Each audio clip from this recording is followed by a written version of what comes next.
I mean, the triad is like, okay, A and B together entail not C, B and C entail not A and C entail not B. They can't be reconciled. But what's interesting about Sellers is that he won't deny that you can have a non-inferential relationship to experiences. He will just claim that your ability to have this non-inferential relation, this non-inferential knowledge is itself acquired. It has to be acquired through a process of training and indoctrination. So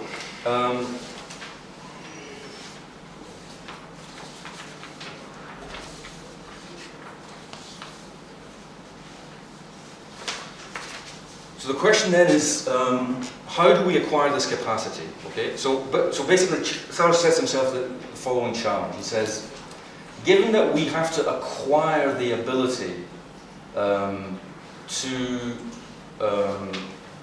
either to justify, to be able to learn how to justify a belief, to make an inference about what kind of belief justifies what other beliefs, but also even to be able to understand when we don't need to justify a belief in terms of another belief, we need to introduce a series of distinctions. The distinction is fundamentally between sapience and sentience. Okay? Sapience is normative. It involves conceptual knowledge. It involves conceptualization. Sapience is intellection in Bergson's sense. Sentience is merely is a ubiquitous feature of all organic life. Okay? It's simply the capacity to register a somatic stimulus.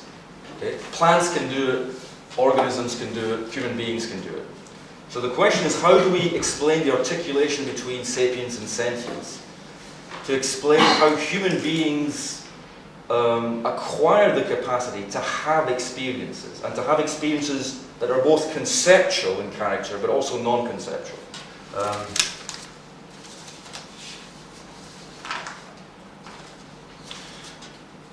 Now, in order to do this, what Sellers must challenge, first of all, is two things. He's going to challenge the claim that he's going to challenge classic accounts of the nature of thinking and of the nature of sensing.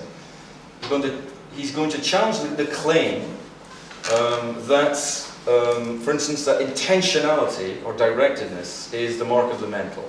And that you can understand the relationship between mind and world in terms of like intentionality, and that it's our ability to that we have an intentional relationship to phenomena before we have a kind of a intentional objectivation, or phenomenal objectivation, is the condition of possibility for interacting with physical objects and physical phenomena. There's a classic account that says that whatever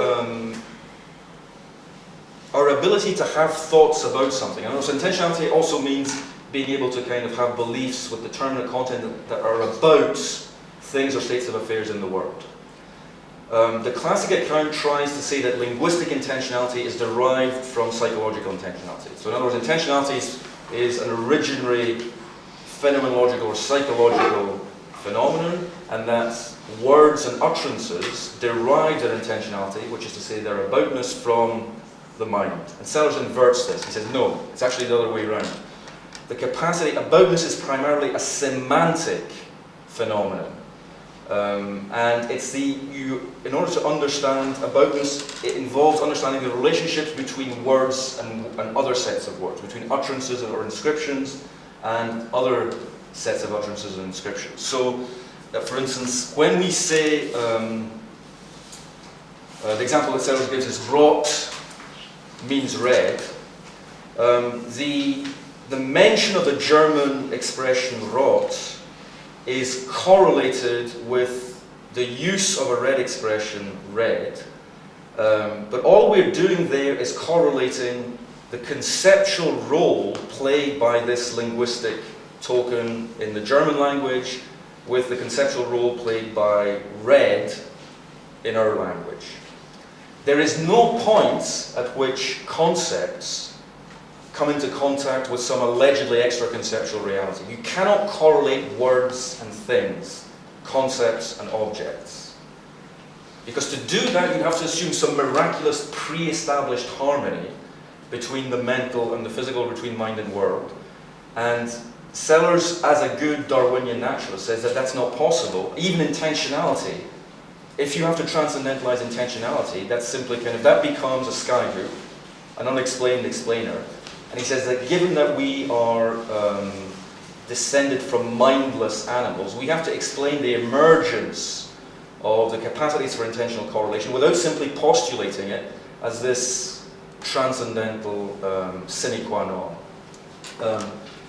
So in other words, he reverses the order of explanation and says that it's our capacity to engage two things: our capacity to learn how to apply concepts appropriately, and then to develop resources so that we can use language to talk about language. In other words, a language that develops a semantic dimension requires the ability, semantic asset, the ability to talk about talk, or to engage in this meta level of description where you can describe correlations between systems of words, the functional role of one set of utterances and those of another set of utterances.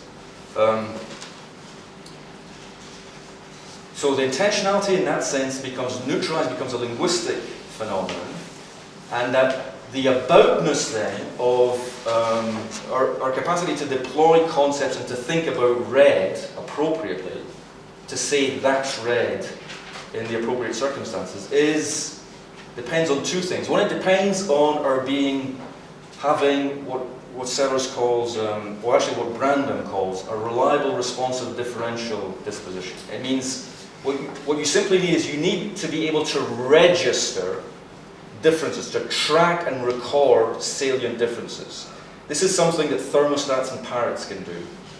A thermostat, the states of a thermostat track the temperature in a room because there's a mechanism that simply correlates the the degree, the molecular excitation in the room and a mercury gauge or whatever.